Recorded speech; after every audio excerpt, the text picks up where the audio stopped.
श्रुति, मोहित, आवाज आ रही तुम लोगों को मेरी?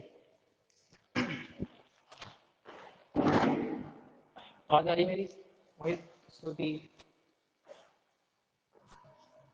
हेलो। अरे आवाज आ रही है नहीं आ रही, मैं बता दो। तुम लोगों की आवाज नहीं आ रही मेरे को तो। यस सर आ रही है। ठीक है, आज तुम बीच में छोड़ के तो नहीं जाओगी श्रुति? क्लास बीच में छोड़ देते हो तुम हमेशा।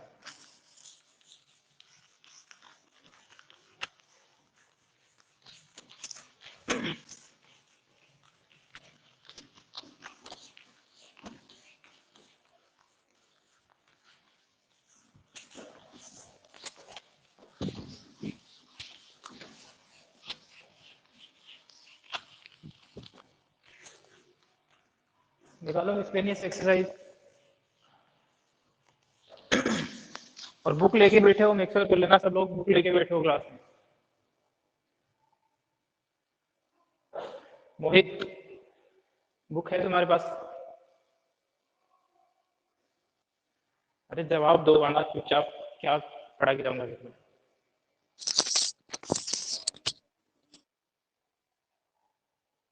मोहित, श्रुति, बुक है?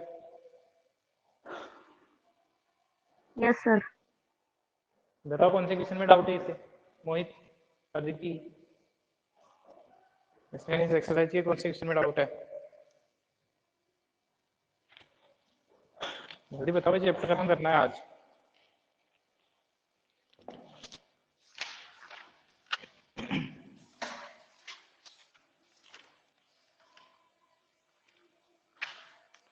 जो मेरे को लग रहे थे इंपॉर्टेंट वो सारे क्वेश्चन करवा चुका हूँ मैं इस एक्सरसाइज के। अगर कोई डाउट है तो ठीक है, अदरवाइज अपन नेक्स्ट चैप्टर स्टार्ट करते हैं आज ही फिर।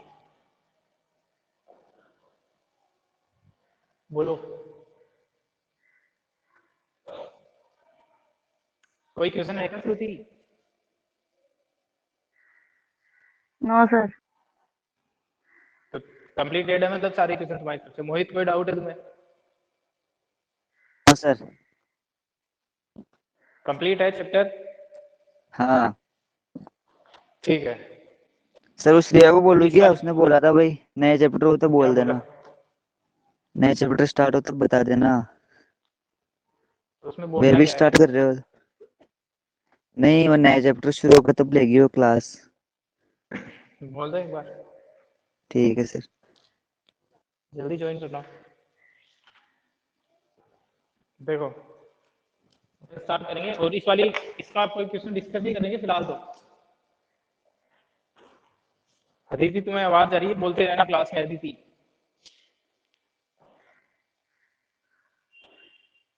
कौन सा चैप्टर है? 13 है।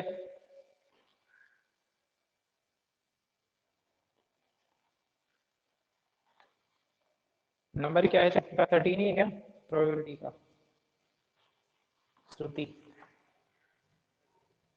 Yes sir 13। ठीक है।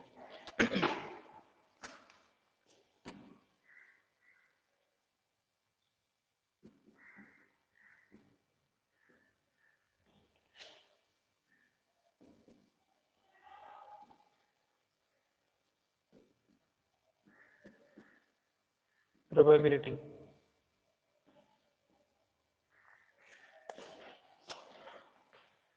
और इस वाले चैप्टर को स्टार्ट होने से पहले मैंने एक चीज बताई थी तुम्हें कि जो 11th क्लास की कुछ चीजें भेजी है वो रिवाइज करनी है। क्या तुम लोगों ने रिवाइज कर ली? मोहित,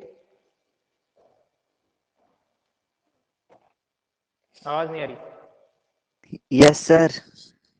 रिवाइज करके आए हो 11th क्लास का सारा चीज? हाँ।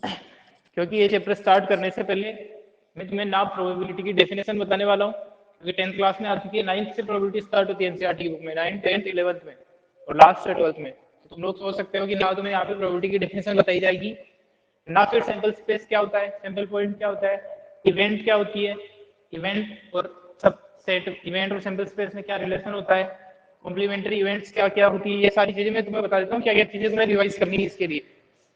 जो चीजें वैसे तो मैंने कुछ वीडियोस भेजे हैं, श्रुति तुम्हें भेजे थे या नहीं भेजे थे? और नहीं भेजे तो भी मैं बता देता हूँ आज वाली क्लास में। श्रुति, यस सर। वीडियोस भेजे थे मैंने कुछ तुम्हें रिवाइज करने के लिए, बोला था कि 11th क्लास का रिवाइज करना नो है। सर, वीडियो तो नहीं भेजे थे पर कहा था रिवाइज। कहा था ना, हाँ ठीक है, कहा तो था। तो तुम्हें ये वाली चीजें सारी नेक्स्ट क्लास में रिवाइज करनी ही करनी है। अभी कुछ चीजें जितनी पॉसिबल है वो बता दूंगा, लेकिन पूरा डेप्थ में नहीं जाएंगे, जितना हो पाएगा इस क्लास में उतना ही बताऊंगा, और पूरा नहीं हो पाएगा ये वाली बात पक्की है, क्योंकि प्रोबेबिलिटी 10th क्लास में भी आती है, 9th में भी आती है, 11th में भी आती है। तो 3 क्लास का लेक्चर 50 मिनट में हो जाए ऐसा पॉसिबल नहीं है। तो क्या क्या चीजें तुम्हें पता करनी है वो नोट कर लेना, जो पता होनी चाहिए। Probability, what is probability, first of all तो ये वाली चीज तुम्हें पता होनी चाहिए। नेक्स्ट क्लास में जब तुम आओगे, क्योंकि 12th क्लास की अगर तुम बुक से रिवाइज करने की कोशिश करोगे तो 12th क्लास की बुक में है ही नहीं ये सारी चीजें। 12th क्लास में डायरेक्ट कंडीशनल प्रोबेबिलिटी से स्टार्ट है ये वाली चीज। इसके बाद में सैंपल स्पेस क्या होता है वो पता होना चाहिए तुम्हें। रैंडम एक्सपेरिमेंट क्या होता है ये पता होना चाहिए, है ना।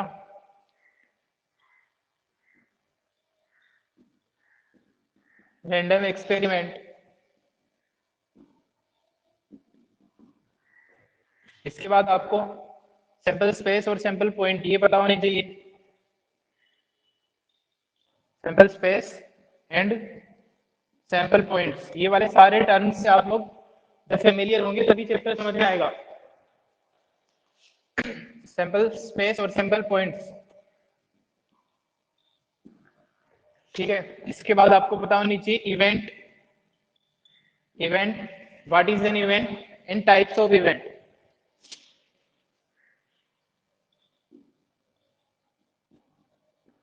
व्हाट इज एन इवेंट, इनमें से जितने पॉसिबल होंगे वो अभी बता दूंगा मैं। Event and types of an event, या फिर टाइप्स ऑफ इवेंट।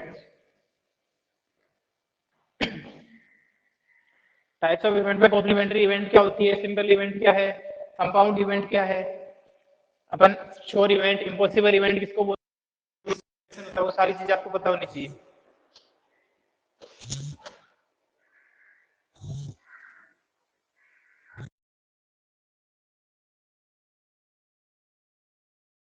देखो,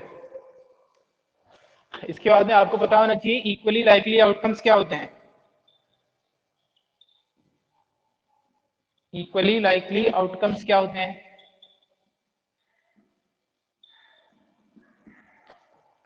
इक्वली लाइकली आउटकम्स के लिए प्रोबेबिलिटी, है ना। इक्वली लाइकली आउटकम जो है इनके लिए प्रोबेबिलिटी का फॉर्मूला पता होना चाहिए। Formula of probability, equally likely outcome के लिए प्रोबेबिलिटी, ये वाली जो सारी चीजें हैं इनमें से कुछ चीजें 10th क्लास में भी आ जाती है, फिर 11th के बेसिस पे भी आपको पढ़ना है। 11th वाली बुक पढ़ोगे तो सारी चीजें क्लियर हो जाएगी। इसके बाद में आपको पढ़ना है axioms of probability theory. Probability theory के 3 एक्सियम होते हैं, वो तीनों एक्सियम आपको पता होने चाहिए, उनके क्या रिजल्ट है वो आपको पता होने चाहिए, ठीक है ना। और कैसे उनकी इसमें सारी चीजें आ जाएगी ना एग्जाम जब आप निकालोगे तो ये वाली जो सारी चीजें आपको इनके जवाब अच्छे से डेप्थ में पता होने चाहिए। 11th क्लास का पूरा 10th क्लास का 11th क्लास पूरी रिवाइज करोगे तो सारी चीजें वैसे भी क्लियर हो जाएगी। तो ये वाली सारी चीजें आपको पता होनी चाहिए, एक बार आप इसका स्क्रीनशॉट ले लो, जब नेक्स्ट क्लास में आओ तो ये सारी चीजें आपको बताओ। और इसके बाद कुछ जो पॉसिबल है वो 1 बाय 1 में बताता चलता हूँ अभी जितना पॉसिबल है। स्क्रीनशॉट ले लिया इसका, बोलो।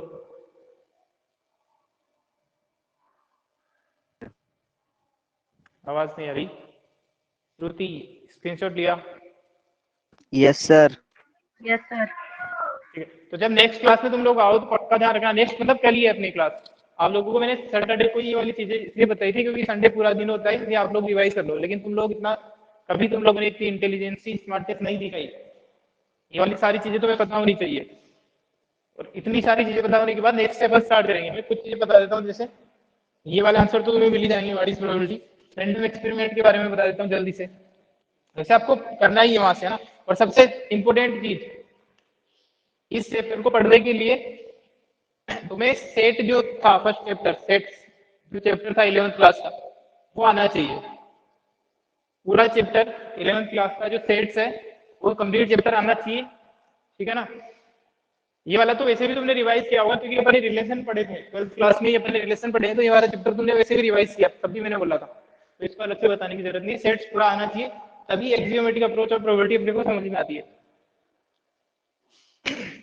देखो सैंपल स्पेस बताता हूँ मैं, रैंडम एक्सपेरिमेंट तुम लोग पढ़ लोगे समझ में आ जाएगा, सिंपल सी चीज है। सैंपल स्पेस क्या होता है,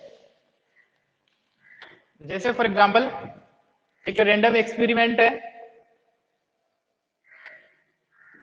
एक रैंडम एक्सपेरिमेंट है, डाइस को थ्रो करना, ठीक है ना, एक डाई को थ्रो करना है अपने को, रोलिंग ऑफ है डाइस।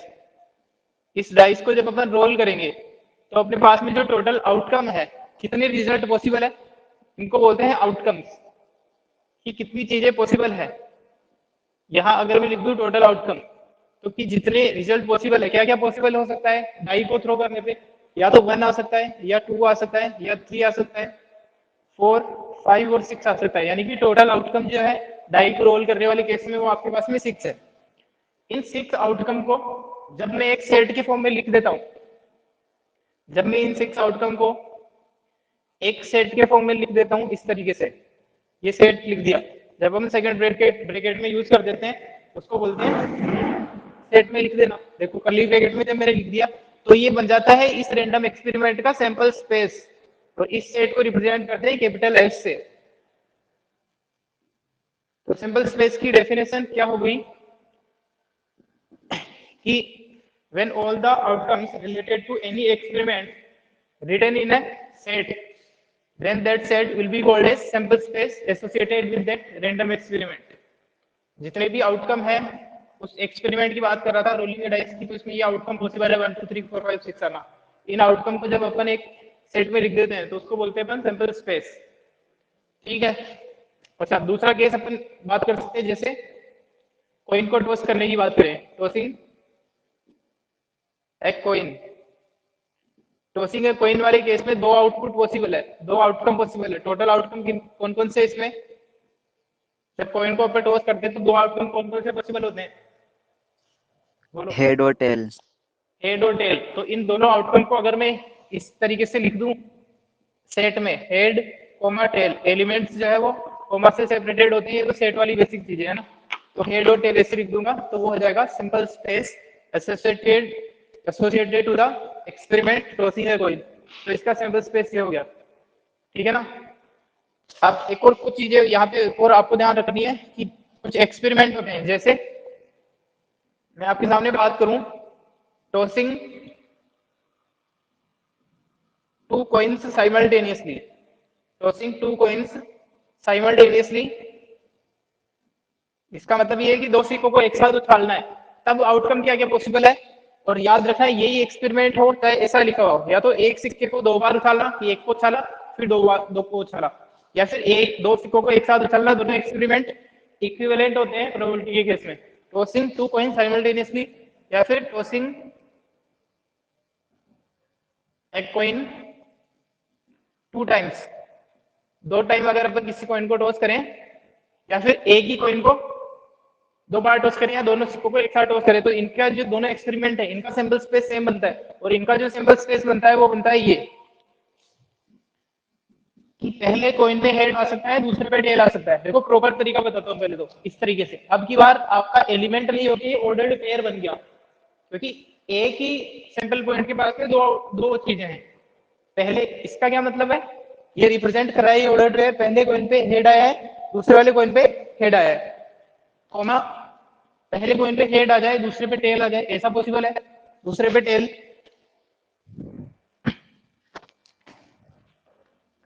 कॉमा फर्स्ट वाले कॉइन पे टेल और दूसरे पे हेड आ जाए, और एक है टेल टेल। तो ये तरीका होता है जब 2 कॉइन को एक साथ टॉस करना है, एक ही कॉइन को 2 बार टॉस करना, इसका सैंपल स्पेस को लिखने का। अब याद रखना क्योंकि यहाँ पे 2 थे, एक सैंपल पॉइंट पे 2 एलिमेंट है, तो उसका आपको ऑर्डर्ड पेयर में लिखना पड़ेगा। अगर मान लो 3 सिक्कों का केस होता, लेट सपोज 3 कॉइन को एक साथ में टॉस कर रहे हैं, तो उस केस में हो जाएगा फिर ऐसे लिखना हेड हेड हेड। तो ये क्या बन गया, ऑर्डर्ड ट्रिपलेट बन गया, ऑर्डर्ड पेयर ऑर्डर्ड ट्रिपलेट। ये अपन ने देखा है। लेकिन सबसे इंपॉर्टेंट चीज ये आ जाती है कि जब तक अपन प्रोबेबिलिटी पढ़ेंगे तो थोड़ा कन्वीनियंस रखने के लिए इस वाली चीजों को नहीं लिखते, ऑर्डर पेयर को नहीं लिखते। प्रॉपर तरीका तो यही है, बट इसको मैं ऐसे भी लिख सकता हूँ डायरेक्ट। जब सिंपल स्पेस लिखूंगा तो head head, head tail, tail head और टेल टेल ऐसे भी लिख सकता हूँ डायरेक्ट, ठीक है ना। ऑर्डर पेयर और जो बीच में कोमा थी उसको एलिमिनेट करके, बाकी हर सिंपल पॉइंट के बीच में कोमा तो लगेगी, ऐसा भी यूज कर सकते हैं प्रोबेबिलिटी में, ऐसा ही करते हैं जनरली, है ना। तो ये सिंपल स्पेस था। अब अपन बात करें तो ये सैंपल स्पेस के बारे में, इसमें और भी चीजें देखनी है आपको कि इसी सैंपल पॉइंट में, इसी सैंपल, हाँ सैंपल पॉइंट बता रहा था, सैंपल स्पेस पता चल गया तुम्हें। सैंपल स्पेस ये होता है जब किसी भी रैंडम एक्सपेरिमेंट से एसोसिएटेड जितने भी आउटकम है उनको किसी सेट में लिख दिया जाता है, तो सैंपल स्पेस है। और सैंपल स्पेस का हर एक एलिमेंट जो है वो सैंपल पॉइंट कहलाता है ना। Each point of the, each element of the sample space is called as sample point, यानी कि ये 6 जो है इस सैंपल स्पेस का क्या है, सैंपल पॉइंट है। और तो इसका मतलब ये भी हो गया फिर कि सैंपल पॉइंट और आउटकम इक्विवेलेंट टर्म में है ना, इक्विवेलेंट टर्म में आउटकम मतलब ये 6 को आउटकम बोलते हैं। इसी तरीके से जब सेट में लिख देते हैं तो इसको सैंपल पॉइंट बोल देते हैं। सैंपल पॉइंट और आउटकम जो है वो इक्विवेलेंट टर्म है। सैंपल स्पेस थोड़ा बहुत समझ में आया तुम लोगों के? थोड़ा बहुत क्या मतलब, सारी चीजें बता दी मैंने सैंपल स्पेस के बारे में, बोलो। Yes sir. ठीक है, अब अपन समझते हैं कि डायरेक्ट कैसे निकाल सकते हैं। जैसे कि तुम लोगों ने ये वाली चीज देखी, टॉसिंग 2 कॉइन साइमल्टेनियसली या टॉसिंग ए कॉइन 2 टाइम्स। तो क्या कुछ एक्सपेरिमेंट ऐसे हैं जिसका मैं डायरेक्ट ही पता कर सकता हूँ कि इस सैंपल स्पेस में कितने आउटकम होंगे? जैसे इसमें 4 है, अपन ने बना के देखे तब पता चला, छोटा था इसलिए। मान लो अगर ऐसा हो,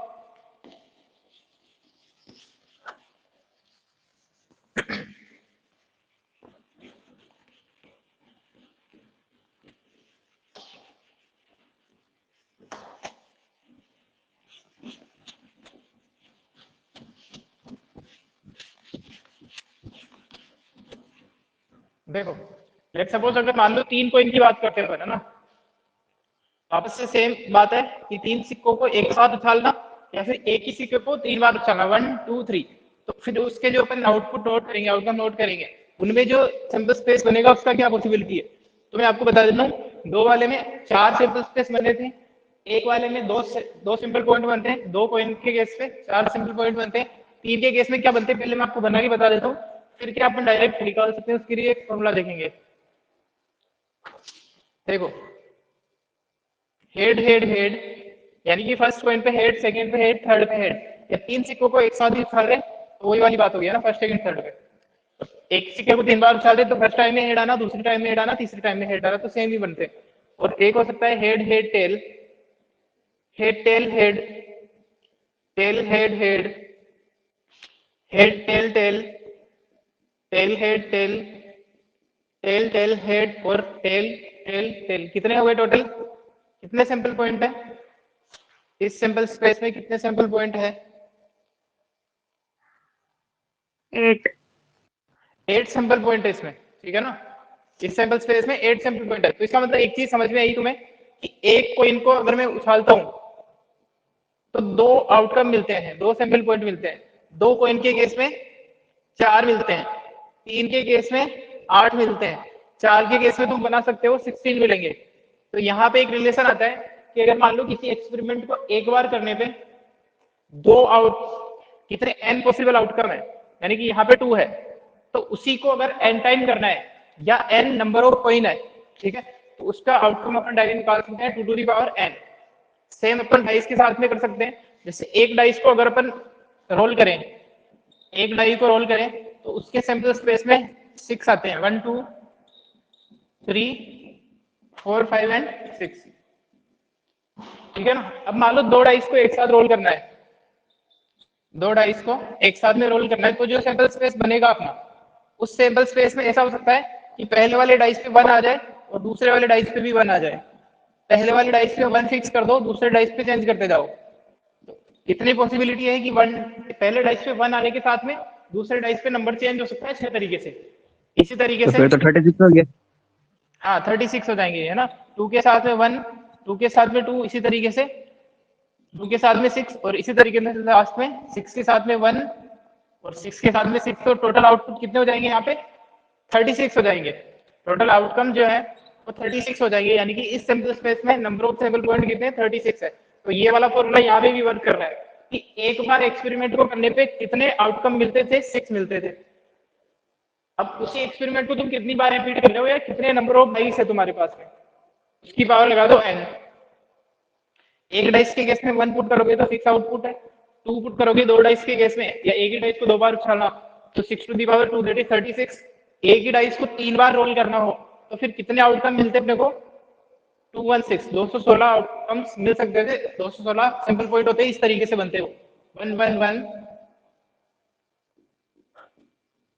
112 113, इस तरीके से 216 सैंपल पॉइंट बनते हैं उस केस में। तो इसके लिए एक डायरेक्ट फॉर्मूला होता है अपने पास में, है ना। एक बार में कितने हो रहे हैं उसकी पावर नंबर ऑफ पॉइंट या नंबर ऑफ ऑब्जेक्ट जो भी है, या उस एक्सपेरिमेंट को अपन कितनी बार रिपीट कर रहे हैं। तो ये फॉर्मूला भी आपको याद रखना है डायरेक्ट। इसके बाद सैंपल स्पेस देख लिया अपन ने, सैंपल पॉइंट देख लिया, एक फॉर्मूला देखा है। अब देखते हैं कि इवेंट का क्या मतलब है।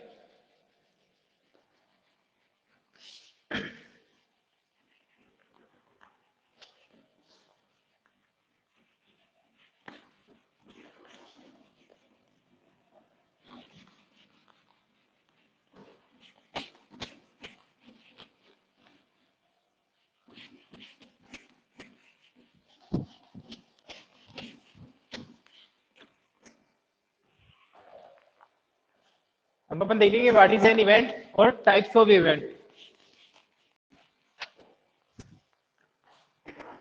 देखो लेट्स सपोज अपन बात कर रहे हैं डाइस वाले केस की बात कर रहे हैं ना, जो अपना एक्सपेरिमेंट है रैंडम एक्सपेरिमेंट, वो है एक डाइस को रोल करना है ना, रोलिंग ए डाइस। इस डाइस को जब अपन रोल कर रहे हैं तो अपना जो सैंपल स्पेस है उसमें आ जाएंगे 1 2 3 4 5 एंड 6। आपने यहाँ पे कुछ इवेंट क्या है उसका मतलब समझते हैं। देखो जैसे फॉर एग्जांपल मैंने कंडीशन लिखी है, ए जो है वो रिप्रेजेंट कर रहा है getting an odd number, getting an odd number. तो इस तरीके से जो अपन लिखते हैं इवेंट है, ओड नंबर का आना एक इवेंट है, ठीक है ना। Be getting a number greater than 2। अब ये जो जिस चीज को रिप्रेजेंट कर रहे हैं ए और बी, इनका सेट बनाने की कोशिश करता हूँ इनमें से ही बनेगा भाई। 6 ही तो पॉसिबल है। कब मैं ये बोलूंगा कि ये इवेंट हुई है और कब मैं बोलूंगा कि इवेंट ए होता है। अकरेंस ऑफ इवेंट एक वर्ड आएगा जब तुम रिवाइज करोगे 11th क्लास का, तो occurrence of event, occurrence of event का होना या नहीं होना ना। तो एक बात बताना, इवेंट ए रिप्रेजेंट करी जा रही है गेटिंग एन ऑड नंबर और इवेंट बी है getting N number greater than 2।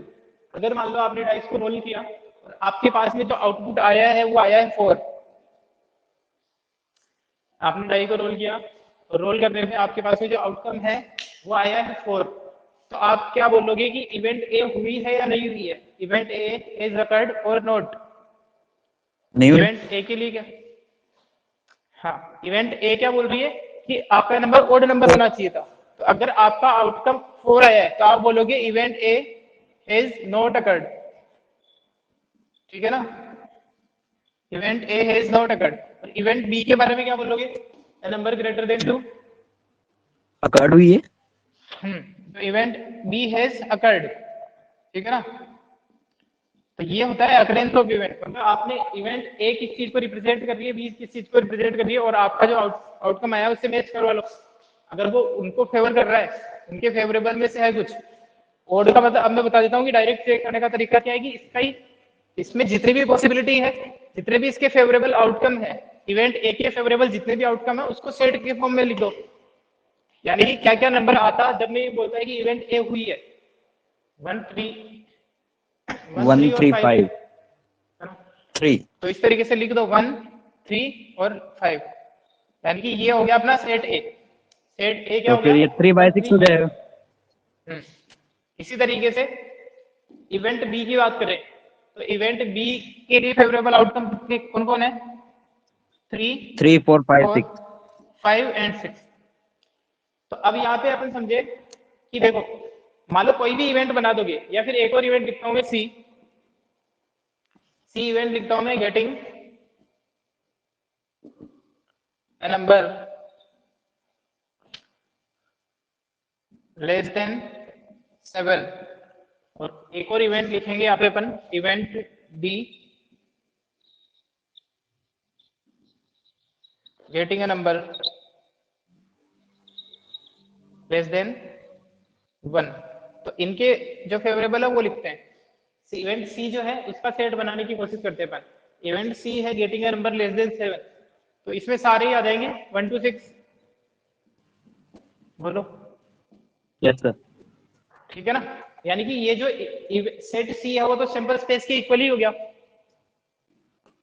यानी कि आपका जो आउटकम है, जो आपका आउटकम है डाइस को थ्रो करने पे, वो कुछ भी हो, है ना, whatever the outcome is, the event C will always occur. ठीक है ना? आउटकम जो भी होगा, 1 आ रहा है, 2 आ रहा है, 3 आ रहा है, 4 आ रहा है, 5 आ रहा है, 6 आ रहा है, आप हर बार ये बोलोगे कि इवेंट सी तो हुई है। बोलो, आ रहा है समझ?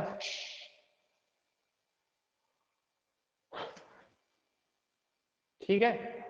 तो ऐसी इवेंट की जब भी आपका एक्सपेरिमेंट किया जाएगा तब वो डेफिनेटली होगी, तो उस इवेंट को बोलते हैं श्योर इवेंट। यानी कि उसको अगर सेट के फॉर्म में लिखो तुम, उसके जो भी उसके फेवरेबल आउटकम है उनको अगर एक सेट के फॉर्म में लिखो, और वो सेट जो है वो सैंपल स्पेस के इक्वली आ जाए, तो उस इवेंट को फिर अपन बोलते हैं श्योर इवेंट। कि जब भी एक्सपेरिमेंट किया जाएगा वो पर्टिकुलर इवेंट तो डेफिनेटली होगी, उसको बोलते हैं श्योर है, श्योर इवेंट। इसी तरीके से इसको बनाने की कोशिश करें, getting a number less than 1, तो इसमें क्या आ जाएगा? बोलो मोहित। कुछ ही नहीं आएगा। कुछ नहीं आएगा, यानी कि एक ये नल सेट हो गया, पाई है ना। सेट के फॉर्म में अगर इसको अपन बनाना चाहे तो क्या हो जाएगा? ये नल सेट हो जाएगा। यानी कि इसके केस में मैं ये बोलूंगा कि तुम जब भी एक्सपेरिमेंट कर लो, कितने ही टाइम, लेकिन ये वाली इवेंट डी जो है वो कभी भी नहीं होगी। ठीक है ना? जब मान लो किसी इवेंट का सेट जो है वो एक नल सेट बन जाता है, तो इसका मतलब वो एक्सपेरिमेंट को तुम कितनी बार रिपीट कर लो, वो वाली इवेंट कभी भी हो नहीं रही है, तो उस इवेंट को बोलते हैं इम्पॉसिबल इवेंट। और सर केवल उसे बोलेंगे कि अपन श्योर इवेंट जिसमें सारे इसको, एलिमेंट आ जाए। हाँ, अदरवाइज तो बाकी तुम देख लो ना, और कोई भी इवेंट बना के, मान लो अगर कोई इवेंट ऐसी भी बन रही है जिसमें 1, 2, 3, 4, 5, 6, 5 आ रहा है, तो अगर मान लो अब आपका आउटकम 6 आ गया, तो फिर बोलोगे कि ये वाली एक तो पॉसिबिलिटी है जिसमें ये वाली इवेंट नहीं होगी, तो श्योर तो नहीं है वो। कि जब भी एक्सपेरिमेंट किया जाए, डेफिनेट में सुनो ना, कि ऐसी इवेंट जिसकी तभी भी तुम एक्सपेरिमेंट करोगे कभी भी, तो वो वाली इवेंट तो पर्टिकुलर इवेंट तो होनी होनी है, श्योर है कि वो इवेंट होनी होनी है, तो उसको बोलोगे फिर श्योर इवेंट। अदरवाइज इसका मतलब यही हो गया कि सारे सैंपल स्पेस के जितने भी सैंपल पॉइंट है वो सारे उसमें इंक्लूडेड होने चाहिए। इम्पॉसिबल इवेंट का मतलब हो गया कि अगर कोई इवेंट नल सेट के द्वारा रिप्रेजेंट करी जा रही है तो हो जाएगी फिर इम्पॉसिबल इवेंट।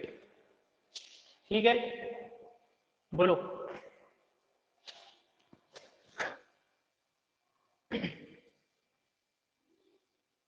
ठीक है ना? अब देखो कुछ और चीजें देखते हैं। तो यहाँ पे अपने इम्पॉसिबल और श्योर इवेंट देख लिए, दो टाइप भी देख लिए अपने इवेंट के साथ साथ। लेकिन एक और चीज ये भी है कि मैं कोई भी इवेंट बना लूंगा, मान लो इस एक्सपेरिमेंट से रिलेटेड, उसमें ज्यादा से ज्यादा क्या हो सकता है? ये सारे एलिमेंट आ सकते हैं, या फिर कोई एक एलिमेंट छूट सकता है। तो इसका मतलब जो भी इवेंट बनेगी वो इस सैंपल स्पेस एस का एक सबसेट ही है। बोलो, any event E is a subset और equal to sample space, definitely. ठीक है ना? जो इवेंट ई है वो एक सबसेट ही होगा सैंपल स्पेस का। बोलो, सबसेट क्या होता है? Yes sir. सबसेट ही होगा ना कि उसके एलिमेंट के सारे एलिमेंट को, इनमें से कुछ एलिमेंट को छोड़ के सारे आ जाए, या फिर सारे भी आ सकते हैं। अच्छा, ई इक्वल टू एस कब हो सकता है? जब इवेंट श्योर इवेंट हो। और जो अपन बात करते हैं नल सेट की, तो नल सेट भी किसी सेट का, हर सेट का एक सबसेट होता है। डेफिनेटली अपन ने कहा था कि नल सेट हर सेट का एक सबसेट होता है। तो अगर मान लो इम्पॉसिबल इवेंट है तो 5 आ जाएगा, वो भी इसका एक सबसेट है, वो भी किसी इवेंट को रिप्रेजेंट कर रहा होगा, इम्पॉसिबल इवेंट को। अगर श्योर इवेंट है तो इक्वल हो जाएगा, अदरवाइज इन जनरल सबसेट तो रहेगा ही रहेगा। तो इवेंट की डेफिनेशन ये होती है इस वाली अप्रोच में, एक्सोमेट्रिक अप्रोच में, कि event is a subset, event is a subset of sample space, यानी कि ये जो सैंपल स्पेस है आपका वो यूनिवर्सल सेट की तरह एक्ट करता है प्रोबेबिलिटी के क्वेश्चन के लिए, यूनिवर्सल सेट की तरह वर्क करता है ये सैंपल स्पेस। ठीक है, क्लियर है? बोलो। Yes sir. ठीक है, तो ये इवेंट क्या हो जाएगी, event is an subset of sample space. एक चीज हो गई, श्योर इवेंट, इम्पॉसिबल इवेंट देख लिया। अब अपन बात करते हैं कि देखो इसमें क्या है, इस वाली इवेंट में कितने सैंपल पॉइंट आ रहे हैं, इवेंट ए में कितने सैंपल पॉइंट है,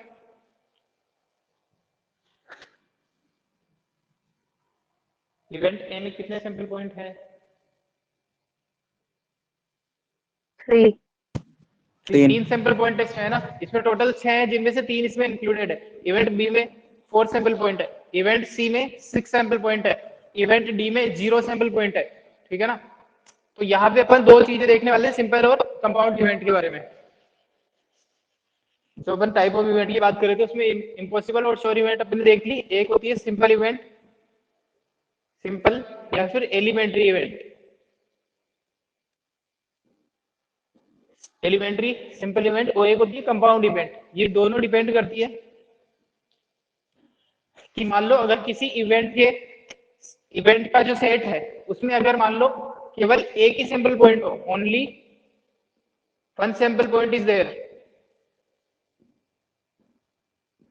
अगर किसी सैंपल, अगर किसी इवेंट के सेट में एक ही सैंपल पॉइंट हो तो उस इवेंट को बोलते हैं अपन सिंपल इवेंट। अगर किसी इवेंट के, इसका एक से ज्यादा ना, more than one sample point हो, more than one sample point अगर किसी इवेंट के सेट में more than one sample point, तो उस इवेंट को बोलते हैं कंपाउंड इवेंट। तो आप लोग बताना ए इवेंट कैसी इवेंट है, सिंपल है या कंपाउंड है? कंपाउंड। कंपाउंड इवेंट है क्योंकि एक से ज्यादा सैंपल पॉइंट है। इवेंट बी भी एक कंपाउंड इवेंट है, इवेंट सी भी एक कंपाउंड इवेंट है, सी एक कंपाउंड इवेंट भी है और श्योर इवेंट भी है, हो सकता है ऐसा। ठीक है ना, सी एक कंपाउंड इवेंट भी है और श्योर इवेंट भी है। और इवेंट डी के बारे में क्या है, इवेंट डी, इवेंट डी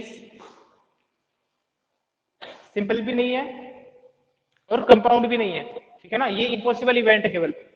जो श्योर इवेंट होती है वो कंपाउंड भी होती है और श्योर इवेंट भी होती है, बट इम्पॉसिबल इवेंट केवल इम्पॉसिबल इवेंट है, नहीं तो सिंपल इवेंट, ना सिंपल इवेंट है ना फिर कंपाउंड इवेंट है। ठीक है, तो ये सिंपल और कंपाउंड इवेंट थी, इम्पॉसिबल पॉसिबल इवेंट अपन ने देख लिया। अब अपन बात करते हैं कॉम्प्लीमेंट्री इवेंट की।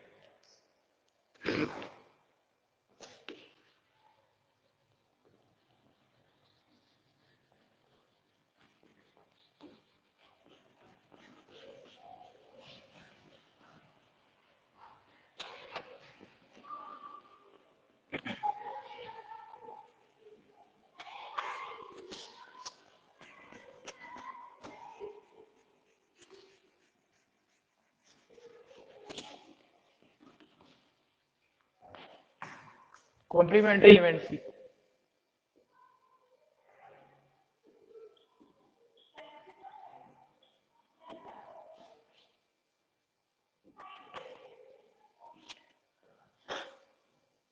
देखो, यहाँ पे मैं सिंपल स्पेस बनाता हूँ, वापस वही डाइस वाले कैसे गए चलते हैं, 1 2 3 4 5 एंड 6।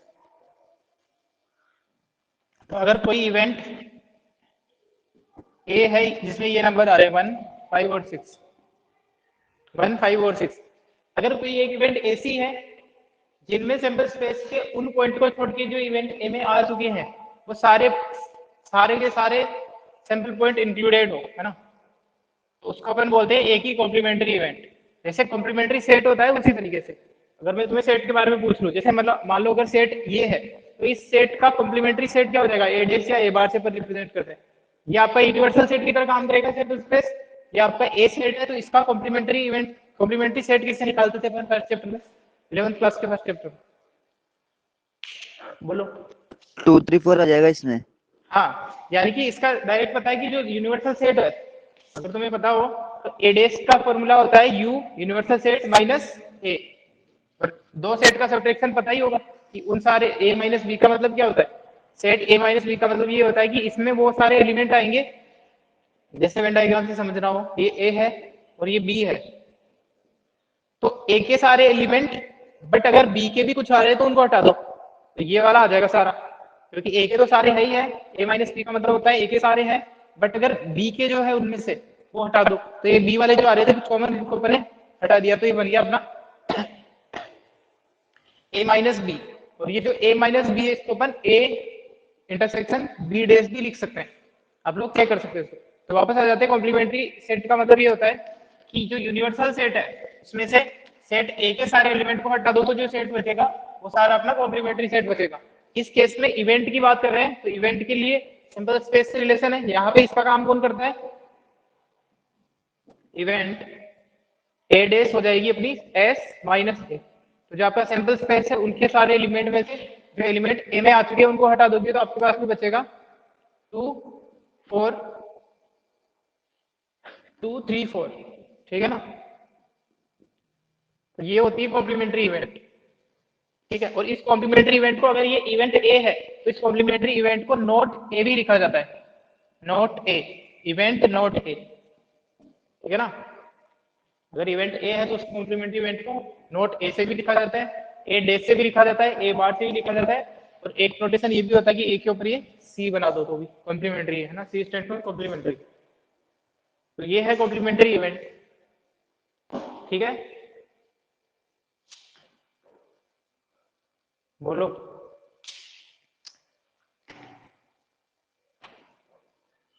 तो अब बाकी की चीजें तुम लोग रिवाइज करके आओगे कल वाली क्लास में, सारी चीजें ध्यान रखना, अभी से स्टार्ट कर देना, जब कल वाली क्लास में आओगे इनमें से कोई डाउट बचना नहीं चाहिए, एक्जियोमेट्रिक अप्रोच सारी चीजें आपकी मर्जी है। कोई और वीडियोस जो है यूट्यूब पे वन शॉट उनसे देख सकते हो, या फिर जो 11th क्लास का लिंक है वो मैंने भेज दिया है, उनसे उससे देख सकते हो, 11th क्लास में चल ही रहा है चैप्टर अभी।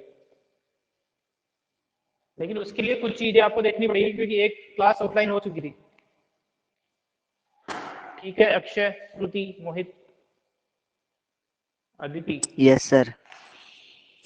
Yes sir. देखो सिंसियरली सारी चीजें रिवाइज करके आना प्लीज, अदरवाइज वैसे इन जनरल जो 12th क्लास के चैप्टर स्टार्ट होता है वो डायरेक्ट कंडीशनल प्रोबेबिलिटी से स्टार्ट होता है, कोई डेफिनेशन नहीं, किसी तरह की कोई चीज नहीं, यानी कि वो मान के चलते हैं कि बाकी चीजें तुम्हें आती है, तो आप लोग इतना ही प्रिपेयर होके आएंगे। कुछ चीजें तो मैंने काफी आइडिया दे दिया है ना, ठीक है। चलो क्लास एंड करता हूँ मैं आज के लिए, कल अपन ये चैप्टर के ऊपर स्टार्ट करेंगे, कंडीशनल प्रोबेबिलिटी से स्टार्ट करूंगा मैं डायरेक्ट, सारी चीजें पता होनी चाहिए तुम्हें, ए यूनियन बी। हाँ क्या हो गया, कुछ बोल रहे हो? कुछ नहीं हुआ, ओके बोला मैं तो। ठीक है।